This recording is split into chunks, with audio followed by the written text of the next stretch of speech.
Oh, Lord, thank you so much for the opportunity for us to be present here on a Sunday to learn about your text, your scriptures, to understand your nature and your desire, not just for Israel, but for us as well. We thank you, God, for the faithfulness that you have demonstrated through the revelation of your word. Pray, God, that this would be instructive and productive for us, and that overall, Lord, you would be glorified. We thank you so much for it's in your Son's name. Amen. Okay, so let's go ahead and jump right in to our discourse. We are in Genesis chapter 11. We're going to take a slight detour into chapter 10. Since everyone has been stepping on everyone else's chapters, I figure I'd do the same. But before we get to chapter 10 and do a case study, let's go ahead and focus on some of the takeaways from last lecture from yesterday. First, there are general details concerning historical events and people. I remember I was studying for this particular conference, looking at some extra historical data and researching about Babylon, and I found out that there was one such research source that mentioned that Babylon was a myth. It was like the first statement. And then they had a whole bunch of details about Babylon. It's like, are you making this up? Right? It's a myth, but we have details. We are actually looking at a historical record. What makes a historical record so valuable? That it is written by eyewitness accounts, right? That's what history is about. That when you look at history from the scientific method, you're looking at other sources. Now, of course, we can't put histories in beakers, right? So what do? We look at the documents of the people who were there, right? I find it very fascinating that Moses got this information. He's seen none of these people. Have you ever thought about that? He has not seen Abraham. Abraham was long gone. He didn't see Adam. Adam was long gone. So whose eyewitness is this? This is God's eyewitness.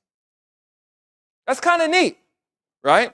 Because that totally seals the deal for the validity of the text being historical, right? The eyewitness is God. You can't get any better than that. So we got general details concerning historical events and people.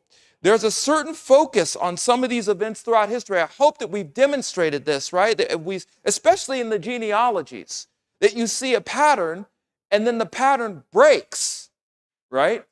And then there's a reason for that break. It kind of makes you go, what? What's going on here, right? And then the characteristics and qualities regarding historical accounts. I believe that Mr. Spence did a wonderful job yesterday pointing that out concerning Nimrod's wife and some of those accounts that are underscored or highlighted in the text. So let's look at chapter 11. I'm breaking it up into two sections, okay? We're going to talk about Babel, right, in Genesis 11, verses 1 to 9. And then we're going to talk about the line of Shem in verses 10 to 26. Okay? But before we do that, let's go back a chapter before and take a look at an individual who is important to this historical account. In Genesis chapter 10, we read of all these generations, and we get to the sons of Ham in verse 6.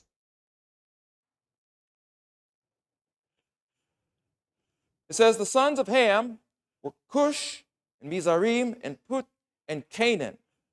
The sons of Cush were Seba and Havilah and Sapta and Ramah and Septeka. The sons of Ramah were Sheba and Dedan. Verse 8. Now Cush became the father of Nimrod. He became a mighty one on the earth. Again, notice the break, right?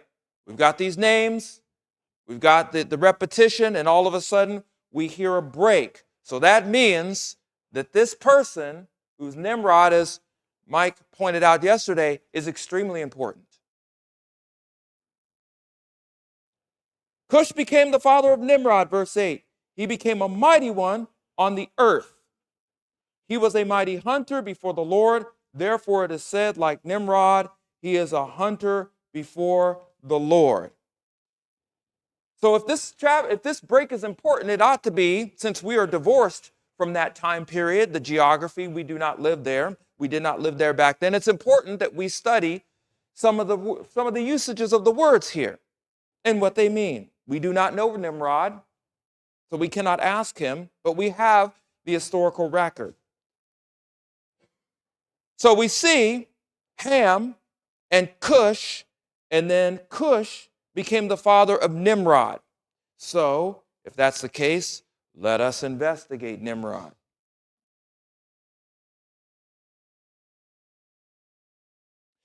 Now it says that he became a mighty one. I believe that he rose to become one, right? So out of all the people here, he rose to be one of those who was the cream of the crop. His name either means rebellion or valiant one. Okay? Now, I believe it is this one for some obvious reasons within the text. For example, the word mighty, okay, is the Hebrew word gibor. Now, this is kind of interesting because this is used throughout the Hebrew Scriptures. For instance, this word is used in Genesis 6, talking about the sons of God. They were mighty men of valor, gibor. Okay? They had a reputation about them. And no, they were not angels, as he pointed out. We talked about this at length. It is also used of God. God is known as El Gabor, right? The mighty one. Okay?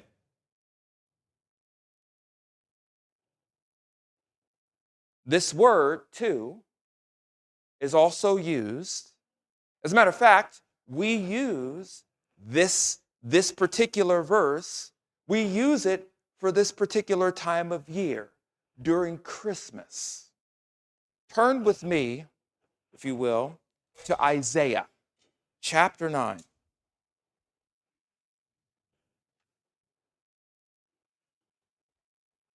We use this verse all the time during Christmas.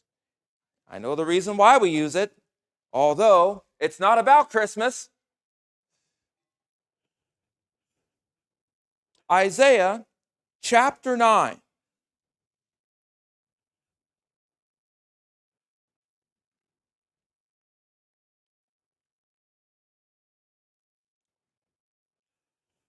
Verse 6.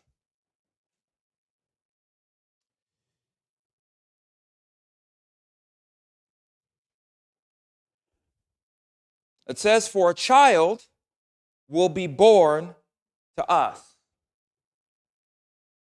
A son will be given to us." Not just for the world, but this is for Israel specifically. "And the government will rest on his shoulders, and his name will be called Wonderful Counselor, Mighty God." El Gabor. This word is used of the future Messiah. So, Nimrod was a mighty one. He had strength, he had skill, he had cunning. He was a conqueror, and he garnered a reputation throughout this land at this particular time in history. Back to chapter 10 of Genesis. So he is known as the valiant one, right? The one who conquers. We note in the text, in the account, that he was mighty and strong in hunting. Okay? Which means that Nimrod was very cunning. He was shrewd. He was smart. He wasn't a dummy. Okay? Probably a very handsome individual. We call them Chads these days. Right? He got all the ladies, right? He had great influence. How do we know that he had great influence? Because of what was said about him. Okay? And because of who favored him. Verse 9, like he was a mighty hunter before the Lord. Therefore it is said, like Nimrod, a mighty hunter before the Lord. Yeah, Mike had mentioned that this was a repetitious statement. That's true. To emphasize the influence that this individual had. Okay? He was one of the great rulers of the old age.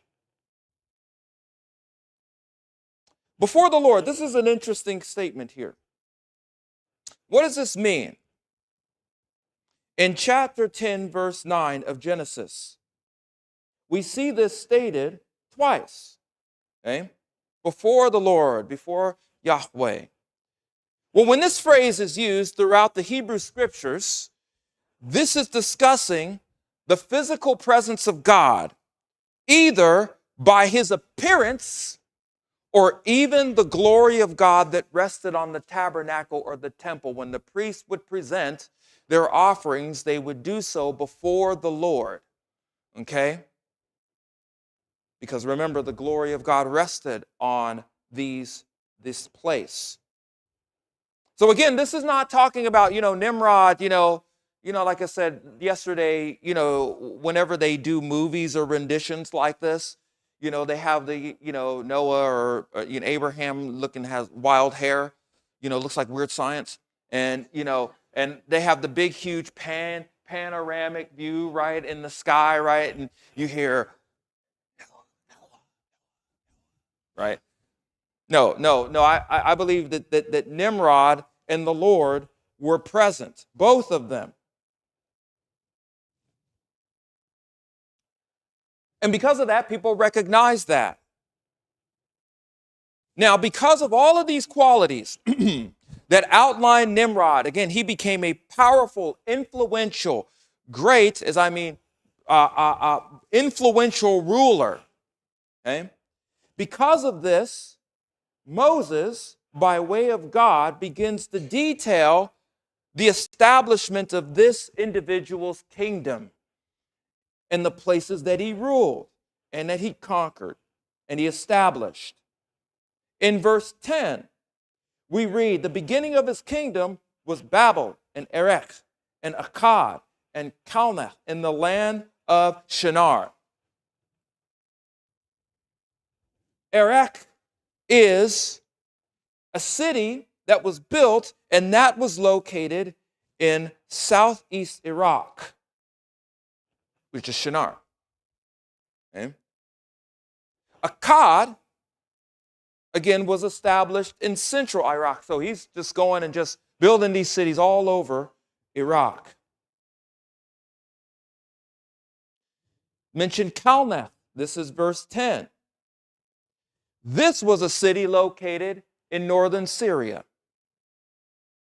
just north. Now, all of these places were in a region known as Shinar. We will get to this place later.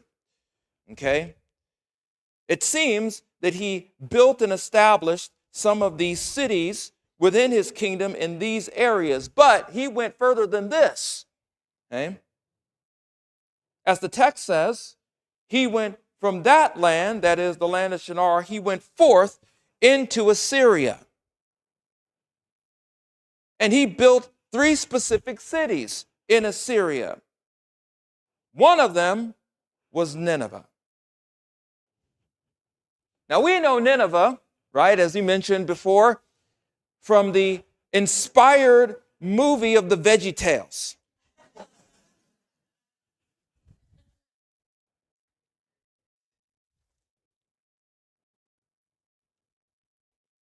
And then he went there and conquered Raboth Ir and Kala and Rezin. Rezin was a great city, possibly in between Nineveh and Kala. Okay? So notice again here in this text, we ought to be very familiar with these regions, especially when we read through Scripture, because they are detailed often, frequently, right? These are all Gentile places as well, which is kind of fascinating, especially the history of Nineveh. Let's get to Babel. Nimrod also established this city. Okay? Now, what's interesting is all of these regions that Moses mentions, he sets his sights on this one. All of the things that he mentioned, I mean, he didn't just mention Babel, but he mentioned Erech and Akkad and Calneh. He mentioned Assyria and Nineveh and Kala. All these play a major part later on throughout history. However, and for the purposes of our lecture and for the next chapter, Babel is mentioned as the focus, right? Now, I got to make a point here. And I got to do this. This is a small soapbox here, not a large one. Okay? Every time Babel is referenced, every time, okay? I have to mention this. Every time it is mentioned, it is always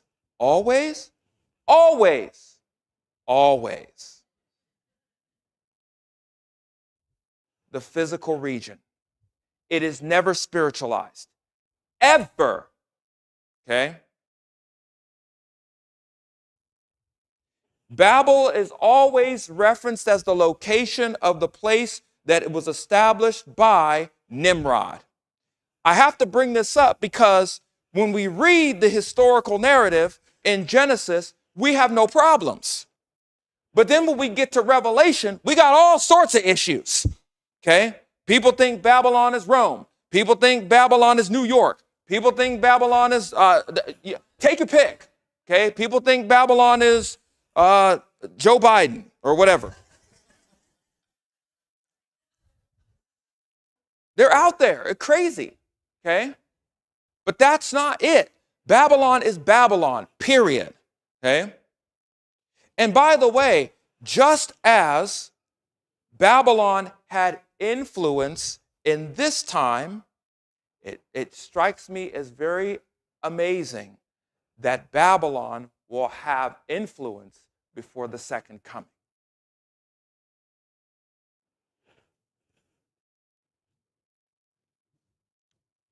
Okay. The name of the city, Babel, was given that was associated with God's act towards these people. Okay? So again, think about yourself as an Israelite who is hearing this, listening to this. Now they kind of have insight as to why Babylon was called this, right? That it was a specific reason. Okay? Now let's go ahead and jump into chapter 11. We've done our case study of Nimrod and kind of the history of who he is. Now let's go into Babel. Let's zoom in and focus on Babel in chapter 11. I will read verses 1 to 9. Now the whole earth used the same language and same words, and it came about as they journeyed east that they found a plain in the land of Shinar and settled there. They said to one another, "Come, let us make bricks and burn thoroughly." And they used brick for stone, and they used tar for mortar. They said, "Come, let us build for ourselves a city and a tower whose top will reach into heaven, and let us make for ourselves a name, otherwise we will be scattered abroad over the face of the whole earth." The Lord came down from the city to see the city and the tower which the sons of men have built. The Lord said, behold, they are one people. They all have one language, and this is what they begin to do. And now nothing they will purpose to do will be impossible for them. Come, let us go down there and confuse their language so that they will not understand one another's speech. So the Lord scattered them abroad from there the face of the whole earth, and they stopped building the city. Therefore its name was called Babel, because the Lord confused the language of the whole earth. Oh, that's why it's called Babel, right? And from there the Lord scattered them abroad. Let's rewind the clock back and look at some observations. First of all, we have the individuals within this particular historical account. This is the whole earth. Imagine millions of people. Okay, this isn't just a couple of thousand. All right, millions, the whole entire earth. And they all share the same language. That's amazing. I've never seen anything like that, right? I mean, it's hard to communicate with people in my own state using the same language. But they all had the same language. They all spoke one lip, right? So communication was free. They were able to communicate freely and give information freely. It's pretty amazing. They all settled in the place of Shinar. Now, why is that important? Well, it is a location, right? The entire population, millions of people moved east and settled there. Well, why are they settling there? What's so special about this place? Well, Shinar means the country of two rivers. You have the Tigris and you have the river Euphrates, both huge rivers. Now, that means that you control commerce, you control travel, right? You can have markets set up along the river, right? You can set up places there and dwellings there because the water there is sparse. You can also plant crops, irrigate, do all of these things. I mean, this is a plentiful place, right? That's a wise strategic place to put your city in between these two rivers. Okay?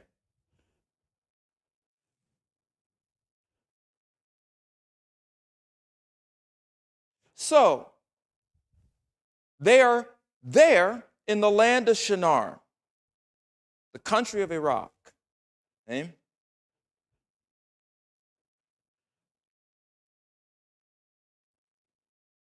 That's kind of neat. Right there. In between the Tigris and the Euphrates sits Babylon. Right there. Kind of neat. I don't know how someone could say it's a myth when it's right there. Okay, so let's see here. So now that the people have moved and settled in this rich, plentiful place with two rivers on either side, with commerce and everything else, thinking about that, we hear their intentions. They, that is the whole earth, okay? Not just one or two people, but all of them, okay? They said to each other, okay? Come, let us build for ourselves a tower and a city whose top will reach into heaven, and let us make for ourselves a name. Let us, otherwise we will be scattered over the broad of the face of the whole earth, right? So they begin construction. We see this in the text here. They said to come, let us make bricks and burn them thoroughly, right? And they use brick for stone, and they use tar for mortar. Tar. What? Tar for mortar. Let's talk about this word tar for a second, just for a minute. The Hebrew word is kamar. The word actually doesn't translate as tar. It translates as slime. Slime. Like if I see slime, I'm trying to I'm trying to use some cleaning agents. You know what I'm saying? Slime or slime pit. What does this mean here? Well, this tar that they're talking about, it was a black liquid. Actually, it was like a liquid or fountain that would boil up to the surface of the land. It's like that of like oil. Okay? It's actually found in the Dead Sea and near Babylon. They found tar near Babylon. Okay? It's kind of neat for it being a myth, As a matter of fact, we actually have a modern kind of site of this. If you were to take a trip to Los Angeles, I would not suggest that you live there. But if you were to take a trip, well, sometimes I don't even suggest you taking a trip there. Anyway, the point is if you were to go to Los Angeles and go to in the middle of the city, okay, they have what's known as a tar pit in Los Angeles. Okay? It's right there in the middle of the city. Matter of fact, they walled it off and built a museum around it. Okay? So you can go. They got the woolly mammoth here, so-called, here, just hanging out in the tar pits. Okay? They would take this tar or this slime, right, very thick, and they would either put this liquid and place it on the stones, kind of slather it all around, and they would put it either in a kiln to heat it up, to bind it, or they would just let it sit out in the sun where it would harden, okay? And it would strengthen the structure. They built their houses this way, okay? And they were going to build the tower this way. Okay? So, they all have one purpose. They have one language. They're all people. They are focused, right? Then we read, come, verse 4, let us build for ourselves a city and a tower whose top will reach into heaven. Uh-oh. We're not building just skyscrapers for nothing here. Okay? Uh-oh. What's going on here? A city and a tower, Ir and Migdal, whose top will reach into the heavens.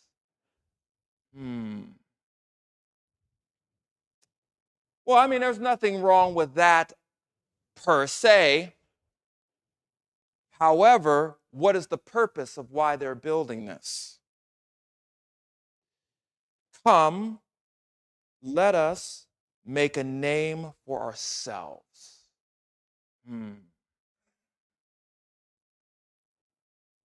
I don't want to let the cat out of the bag just yet, so we'll keep reading here. Let's look at this statement a little more closely. Let us make, this is the Hebrew word hasa. This word is in the active stem, the qual. Okay? This word is a cohortative. Okay? The type of word that it is, which means that this underscores an intense or strong desire, a resolve. We're going to do this. Nothing's going to stop us from doing this. Okay? Not even God could stop us from doing this. We're going to do this. Okay? An intense desire or resolve for themselves and their companions to complete this work, to make this city and this tower that reaches to the heavens. This was not just a building project for them. They're trying to prove a point here.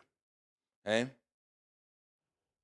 Now, the intense and strong desire comes out of the fact that they are trying to make a name for themselves. Hebrew word is sem here. Okay? Now, it doesn't mean like, hi, my name is Luther. type name. That's not what we're talking about here. Okay?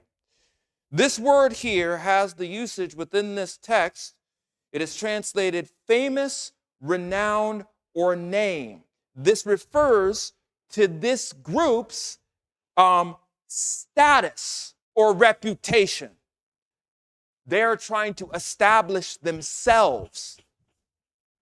Okay? So with this intent in mind, with one language, this whole people who go to this land that are plentiful, who are using the building materials to make this city in this tower, whose top reaches the heavens, with the sole purpose of having a name for themselves, what is going on here? Whose top reaches to the heavens, they want to be known as gods. That's the point here. The very purpose and intention of the entire human population to create this city and this tower was to become the central hub of the world. They wanted this city to be the central focal point of everything. And the city's reputation would be known throughout the entire. Look at us. We are so, matter of fact, we're going to reach it up to the top of the highest heights that we possibly can. And possibly this will be a place of worship. This will be a place of human achievement. I mean,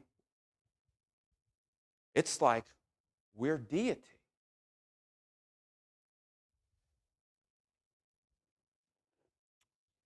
This is a problem.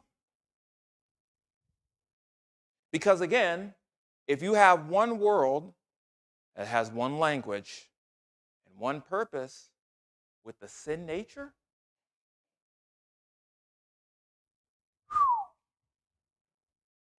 by the way, just as it is in the beginning, so will it be before the second coming.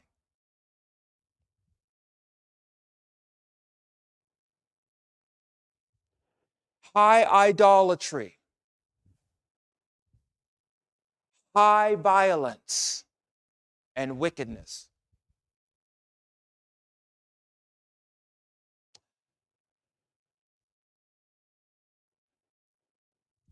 Chapter 11, verses 1 to 9, we continue. The Lord's observation. Now, it's at this point that the Lord begins to come down and begins to inspect this said city. We find this at verse 6. The Lord observes the entire population and their intentions and activity to build and establish the city and its tower. So the Lord comes down and walks among them, right? He says that they are one people and have the same language or lip. Behold, they are one people and they all have the same language. And this is what they began to do. And now nothing which they purpose to do will be impossible or withheld from them. Again, it underscores the character and nature of humanity, that man is created in the image of God. We build structures. I mean, structures, even this building, right? But in terms of the history of what we're talking about here, this is bad. This is not good. Okay?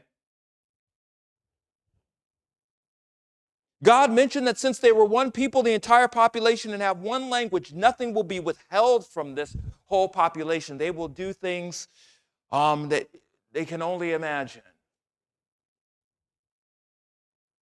So, what does God do? God had to limit that. He limited mankind in their actions. Not with heat rocks. That comes later. But with their speech. He confuses their speech. So, one person speaks English, the other person speaks Spanish. I have no idea what you're saying. One person speaks Hebrew, The other person speaks a click dialect. I have no idea what you're talking about, right? Because of this, production of the city stopped wholesale. The tower didn't get completed. And the result of God confusing their speech, they're scattered across the face of the land. They begin to move to different regions and different places and settle there, right? According to their own language that they can understand, their own dialect. That city was called Babel because of the speech. Now, what's interesting is this word, Babel, occurs 262 times in the Hebrew scriptures. The root word for this word, Babel, is balal, meaning mingle, to mix, or confuse. Wonderful. God confuses their speech. They scatter across the whole earth. Now, Mike had mentioned yesterday, and very astutely, that their speech might have been mixed, right? But their worldview wasn't. So they're still carrying this idolatry, this wickedness, this violence, this mindset. They're scattering it across the face of the whole earth. So now, instead of idolatry being in one spot, it's now in several. It's all over the place, right? I find it very fascinating that every culture in the world has a flood narrative. Every culture.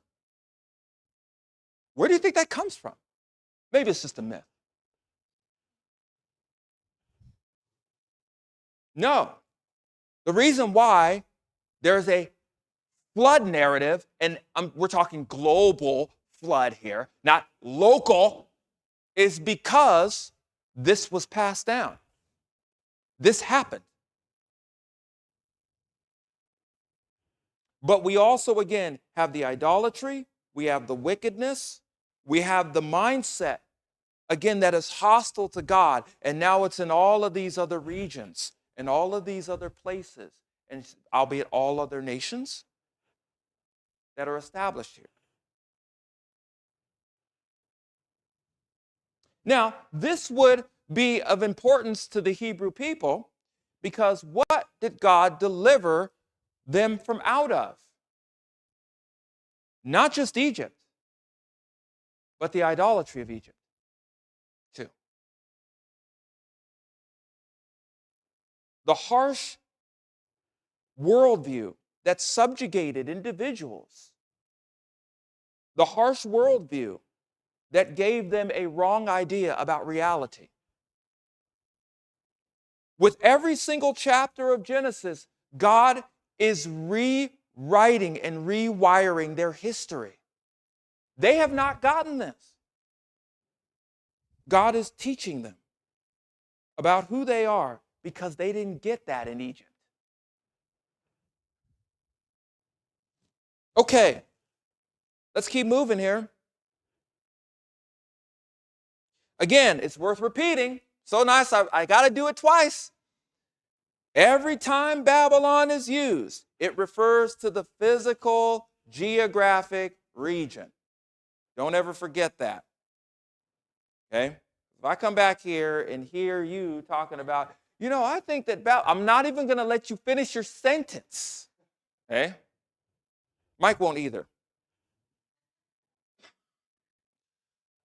And neither will Eric, too. Especially Eric. He'll probably jump in before me. No, what are you talking about? Right? Okay, now we have another genealogy list. The book of Genesis, again in chapter 11, verse 10 and following, now focuses on the generations of Shem. Now, we've already seen this sort of in chapter 10, right? I mean, with the table of nations. We've already seen this. But why are we going back here? Again, Hebrew narrative. If there's something important and we got to fill in some gaps, we got to go back, right? There's an interesting genealogy here between verses 10 all the way to the end of the chapter. There's also an interesting structure here that I want to take a look at here. Okay? So we've got the sons of Noah here, Japheth, Ham, and Shem. Shem, again, we've already mentioned Shem, but we're going to go back and fill in some gaps here. So let's go ahead and look at some phrases, and then we'll walk through the text. First of all, we have the phrases, these are the generations. We've looked at this all throughout this weekend. All right, whenever you see this word or this phrase here, we need to pay attention because there's a change going on here. Okay? There's something happening. This phrase also shows up later in this chapter, too. Okay? There's something going on here. We have the age of the person when they had their progeny. Again, this is very common within the genealogy. So these are the records of the generations of Shem. Shem was 100 years old, right? And he became the father of Arpachshad 2 years after the flood. Notice the flood becomes a time marker. Okay? If it was localized, why would you need to include this? Okay? That doesn't make any sense. Okay? It becomes a time marker. Then we have how long the father lived. This is verse 11. And Shem lived 500 years after he became the father of Arpachshad, and he had other sons and daughters. Again, notice the population is beginning to grow here at this point. And then the age of the descendants and how long they lived. We see these phrases, these characteristics, these qualities found in the genealogies. So let's go ahead and read these, and then we'll make some observations here. These are the records of the generations of Shem. Shem was 100 years old and became the father of Arpachshad 2 years after the flood. And Shem lived 500 years after he became the father of Arpachshad, and he had other sons and daughters. Arpachshad lived 35 years and became the father of Selah. Arpachshad lived 403 years after he became the father of Selah, and he had other sons and daughters. Selah lived 30 years. He became the father of Eber. That's important. We'll talk about that in a minute. And Selah lived 403 years after he became the father of Eber, and he had other sons and daughters. Eber lived 34 years and became the father of Peleg. That's a weird name. Peleg? Hi, my name's Peleg. Okay. And Eber lived 430 years after he became the father of Peleg and had other sons and daughters. Peleg lived and became the father of Reu. And Peleg lived 209 years and became the father of Reu, and he had other sons and daughters. Reu lived 32 years and became the father of Serug. And Reu lived 207 years after he became the father of Serug and had other sons and daughters. Serug lived 30 years and became the father of Nahor. Nahor and Serug lived 200 years and became the father, 200 years after he became the father of Nahor, and he had other sons and daughters. Verse 24. Nahor lived 29 years and became the father of Terah. And Nahor lived 119 years after he became the father of Terah, and he had other sons and daughters.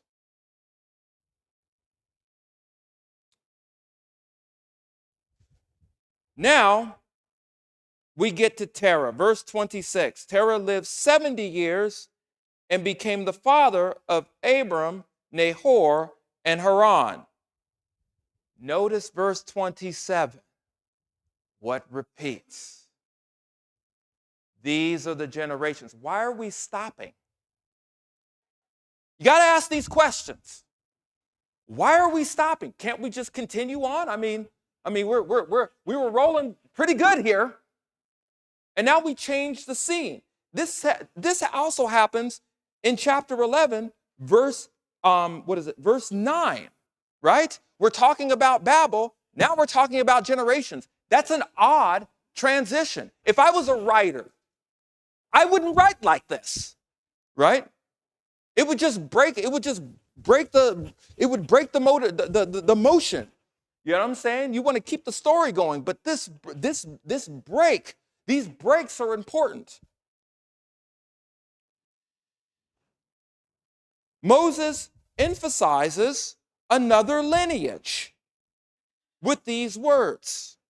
These are the generations of Terah.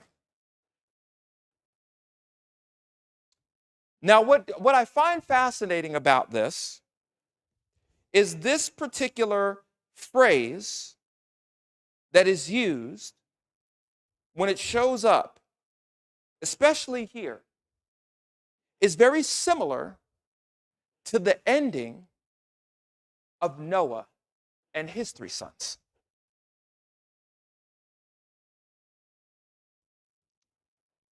We have the descendants of Terah, and they are listed here in verse 26. Terah lived 70 years and became the father of Abram, Nahor, and Haran. Now Nahor and Haran, I'm sure they're wonderful people. But we don't get a lot of information from them and who they are.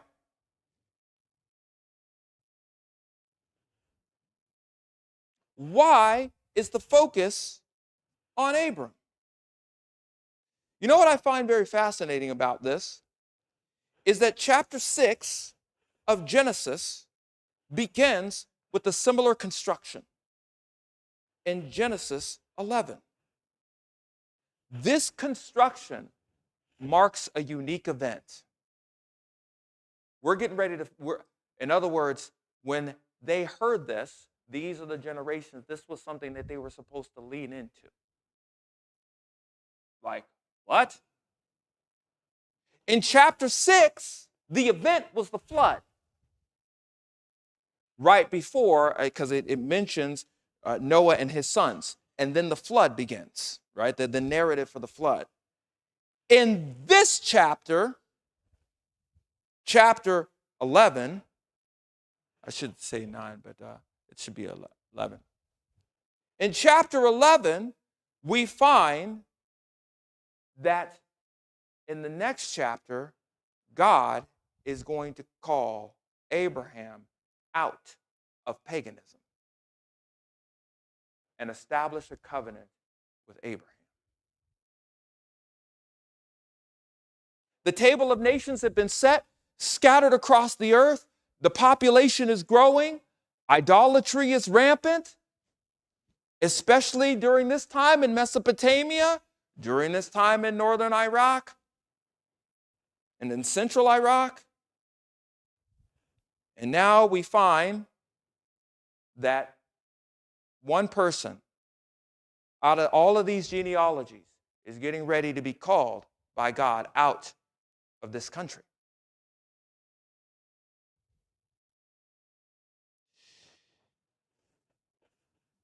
This is important to understand the historicity of humankind, particularly Israel, but this is the history of all of us. And again, if we go back to what we've been looking at, we are tracing the scarlet thread, folks. We're looking for the seed. That's what we're looking for, right? We're tracing this descendant tree. Now let's talk about Eber for a second. I thought you were going to mention it a little bit, but you held back. Eber is an interesting phrase. As a matter of fact, going back to chapter 10,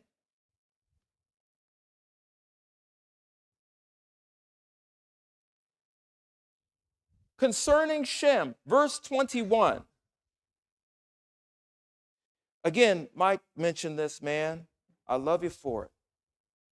He said, also to Shem, the father of all the children of Eber. What? He mentioned that's kind of odd to say, right? You don't usually say that. You know, Eber became the father of this and stuff. But why is it like this? Why is it written like this? It says, and to Shem, the father of all the children of Eber. Well, we find, if we go back to chapter 11, Eber meets Peleg, Ru, Serug, Nahor, Terah, Abraham. Out of Abraham comes Isaac. Out of Isaac comes Jacob. Jacob is named Israel. And out of Jacob comes the 12 sons. Eber, in this small statement, underscores the origin of Israel, the Hebrew people. History is important to mark identity, national identity. This was important to underscore the historicity of not only humankind, but also to underscore the historicity of origins of Babylon. What? Oh, yes. Okay, I'm good. I thought I made a mistake here, but I was good. It also underscores the historicity of the nation of Israel, whom God will call a unique people, his people. And that will be a light to the nations who've adopted idol worship and violence. They were to be a light to the nations. It is also important to underscore the historicity of Babylon. Babylon becomes a major key figure and region from Nebuchadnezzar even all the way to the end of the book with the conqueror. They don't know this yet, but they will.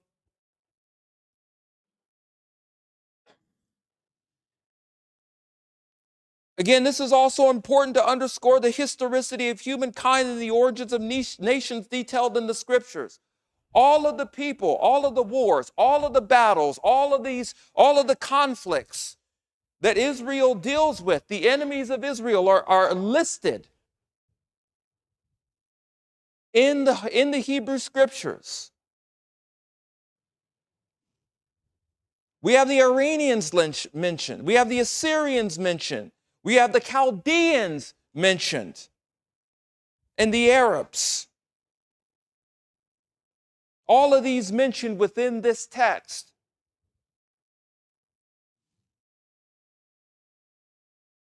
There's one more point that I need to make too regarding this particular discourse. And then we'll close up. Not only is it important to underscore the historicity of humankind, not only is it this text used to underscore the historicity of Babylon, nor also it's also used to underscore the importance of Israel. But it also is used to underscore the historicity of the lineage of the Messiah.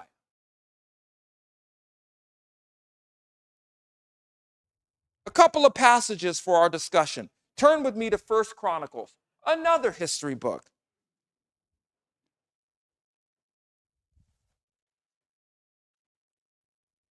This is way after they've entered into the land.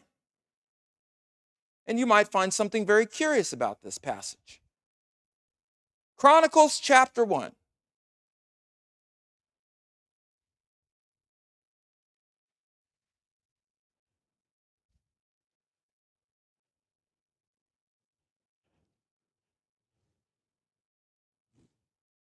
Verses 24 to 27. Isn't this so fun? I love this. I will start at verse 17. Remember how I told you that if we familiarize ourselves with the genealogies in Genesis, when we read through the text, we should become very familiar, right? Check it out. Verse 17, notice, the sons of Shem were Elon, Ashur, Aparchad, Lud, Aram, Uz. Uz is important because he's going to talk about this, hopefully, Eric, in the next letter. Uz, Huth, Gether, and Meshes. Arpachshad became the father of Selah. Selah became the father of Eber. 2 sons were born to Eber. The name of one of them was Peleg, for in his days the earth was divided, and his brother's name was Joktan. Joktan became the father of Almadad, Seleph, Hamazareth, Jerah, Hadaram, Uzal, Dilkal, Ebal, Amimel, Sheba, Ophir, Havilah, Jobab. All these were the sons of Joktan. Verse 24, Shem, Arpachshad, Selah, Eber, Peleg, Ru, Serach, Nahor, Terah, Abram, that is Abraham. What? Look at that. Bam. Take that, mythology.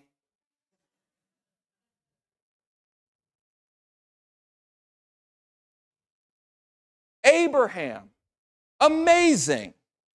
Now, let's go to the Greek scriptures. Luke chapter 3. This is fantastic.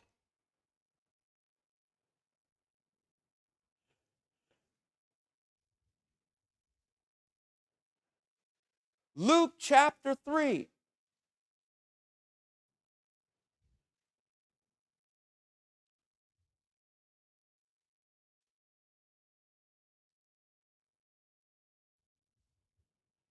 Verse 34. Now, it's so interesting because when Luke details this, he talks about Jesus' life and then Jesus being immersed in water, and then all of a sudden, he starts going into genealogies. What? Now, for the sake of time, I will go to verse 34. Luke does something very fascinating. All of the genealogies work forward, but Luke works backwards. This is kind of fascinating. Verse 34, the son of Jacob, the son of Isaac, the son of Abraham, the son of Terah, the son of Nahor. Don't these names sound familiar? The son of Serug, the son of Ru, the son of Peleg, the son of Eber. He calls it Heber, but that's Eber. The son of Selah, the son of Canaan, the son of Arpachshad, the son of Shem, the son of Noah.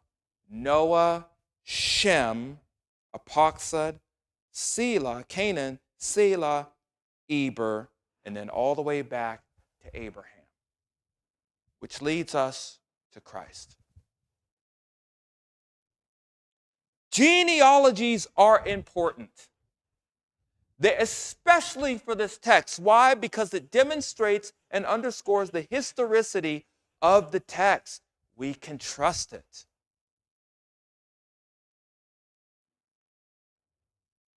And God is the eyewitness to Genesis.